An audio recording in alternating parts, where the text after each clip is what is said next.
Okay guys, this is another episode of Double Dunn's Garage, and we're going to put this in here and take this out. So, okay, done. No, just kidding. Alright. Alright, so what is involved in that? It's not a hard job. It's just 4 bolts here, and then you take these off. You take the fan off, and then you keep these 4 bolts and just put it right back in pulley in front of the water pump, and that's done. Next, you locate the fan here, and you put zip ties through these 3 holes, 1, 2, 3, and you run them in and out of the thing and make sure it's secure and really tight. I have little spacers also that are going to space the fan away from the thing. It kind of came with the fan, I believe, and it's going to keep the fan away from the radiator. And then you find a good ground, and you find a power source that when you turn the key on, in this case, it's going to just run the fan all the time when the key's on. And yeah, I could hook up all the thermostatic stuff and all that jazz, but you know, it was kind of better this way. Anyway, that is about it. So let's start the process. Okay. So first part is done. You might be asking yourself, why is he deleting a clutch fan and putting an electric fan on?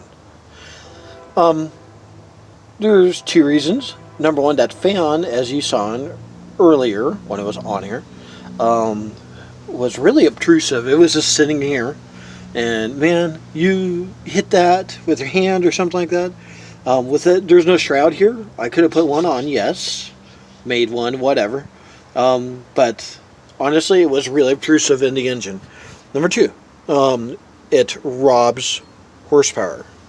Clutch fan robs 16 horsepower, and this is going to be a hot rod truck, so every little amount of horsepower I can get is the whole point. So electric fan only robs energy from the alternator and battery. Crazy stinking birds. Yeah, I don't know. So that is definitely maybe quarter of a horse against 16 horsepower on the clutch fan. You do this, you want to have a spot, and the wiring's a mess in this truck. You want to have a spot that when the key is on, like I said, you have power. So I found yesterday that power comes right from here. I'm going to use a mil connector that just slides in the middle of that. It holds real solid, and I'm just going to plug it in there, run the wire, obviously out to any number of holes in the firewall that are available, obviously, and that'll run with the key on, and it'll make it work. Yeah, so my next step is to take the rubber grommets. I'll show you those real quick since filming. Just a second here. So what we're using is zip ties with a nut and a bolt. I'm sorry, a nut and a very tiny washer and a bigger washer on the outside.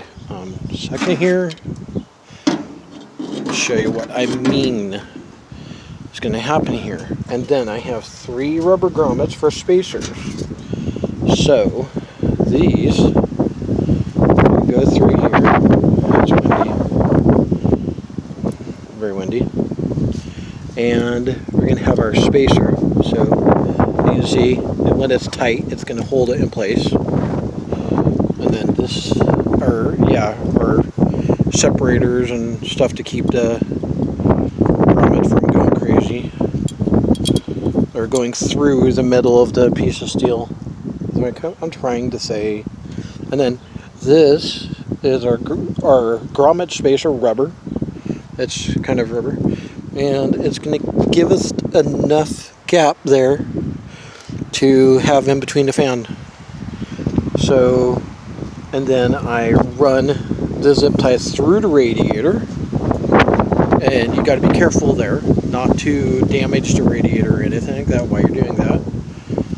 And then you run them, kind of loop them back through, and I'll show you what I mean by that. Back through the radiator, and they're going to come up like that, and then zip in. And that's how I did it. I was going to initially run this in front of the radiator.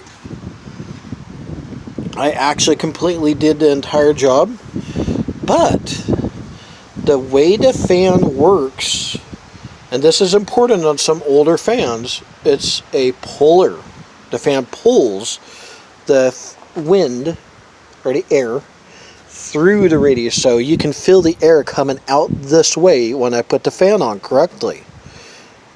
And so it wasn't working right. So that's the next step, is to put the fan is going to go in the center, and it's just going to run through like here, and down there. I think I'm going to run it sideways. So, and I think I'm going to put like one here, and one over here, since I only got 3 of them. And that's going to, I'm going to center it right up in the middle of the little tiny 2-core radiator. It looks like it's brand new, except for right there. It's not goop.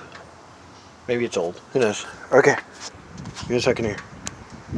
Okay. So now you're probably asking yourself, well, why doesn't he run any other number of aftermarket fan? Pretty simple. I have all these, and yes, I could run. Well, I wouldn't be running this. That's from a Model A. Yeah, that. That might work. I don't know. Anyway, this guy is aftermarket, plastic flex line, steel. I've ran these before many times. Extremely sharp. Do not cut yourself on it. I think I have a scar here somewhere from this on a 74 318 Duster. Yeah, it hurt. This is nice. This is a fixed fan. This is a flex fan. Plastic flex. Whatever the hell weighs 1 billion pounds. And then the clutch. And then the electric one sitting in the truck. This, if you want to get the story straight, this is like what's in the car in 78. Fixed blade fan. This would probably be 32 horsepower loss, maybe a little bit more. This, same thing, about 28 horsepower, maybe a little more than that. This is a power robber at, I think, 29, 30 horsepower. I have no idea. This is the least amount of horsepower loss at 16, 18. How do I know this? And how do I know these accurate numbers? I will link a roadkill in the description of them putting all these fans on a dyno and putting them in front of a radiator. And I don't think they ran a shroud. I don't believe so. They just ran them in front of a radiator that was empty and saw how much power was gained or lost out of each one of them. So that's how I'm going to do this. You know, that's why I'm doing this. That is going to give me the most horsepower possible. So, and that's how you learn. You watch people do stuff. I love roadkill. You learn a lot from them. I watch. Actually, it's Engine Masters. That's what I'm going to link it from. But the people are from Roadkill. Sorry, Engine Masters has taught me so much from H-pipe exhaust to what type of mufflers to use or not use to get the most horsepower. Actually, the Flowmasters are on this. Don't give it as much horsepower as as thrush straight through mufflers, surprisingly. But I love the sound of Flowmasters. So maybe in the future I might run something else, but for right now I'm going to keep the Flowmasters. The electric fan thing. They've shown type of headers. Too big of a header actually starts to lose a little bit of power.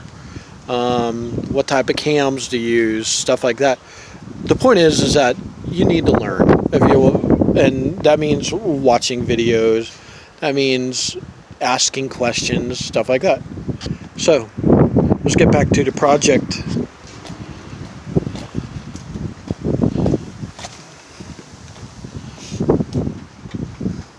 Okay, so I have it sitting in here. This in here. I already grounded it out. I thought an awesome ground would be right there. I found a bolt. I put a solderless thing like that right there on it, and just ran it straight through, and just ground it right to the frame. And now I'm going to center this up the best I can and put it in. So just a second. Okay guys, as you can see, I have it currently centered, and sorry, hungry still.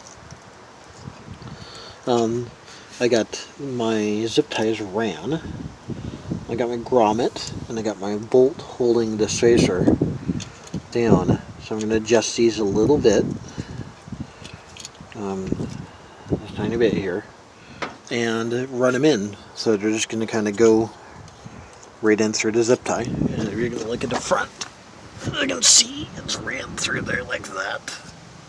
And then I got one over here, and one right there.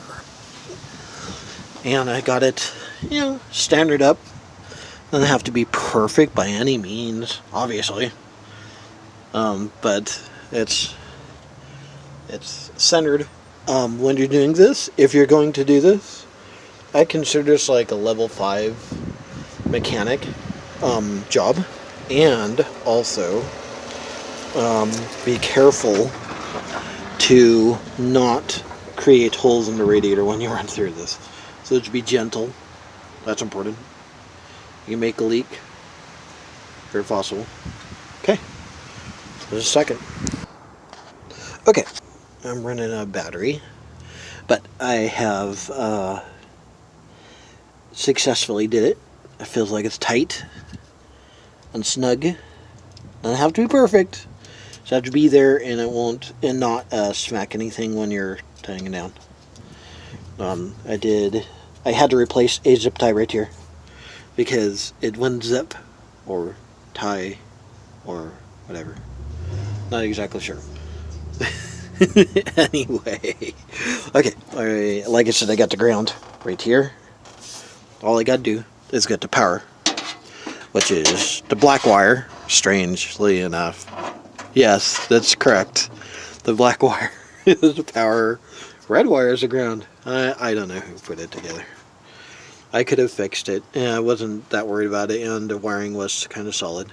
So I just got to run this kind of along here. I'm going to run it up by this loom right here and into the firewall right there, as there's a huge hole right there.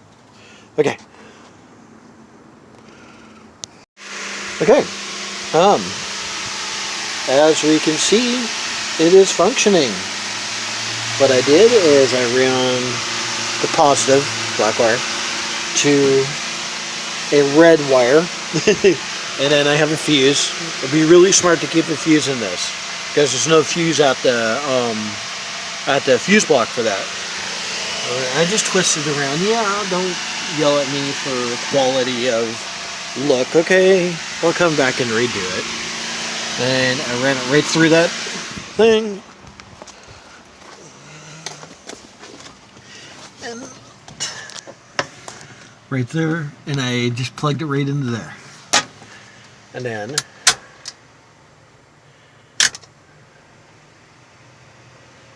it's probably hard to hear.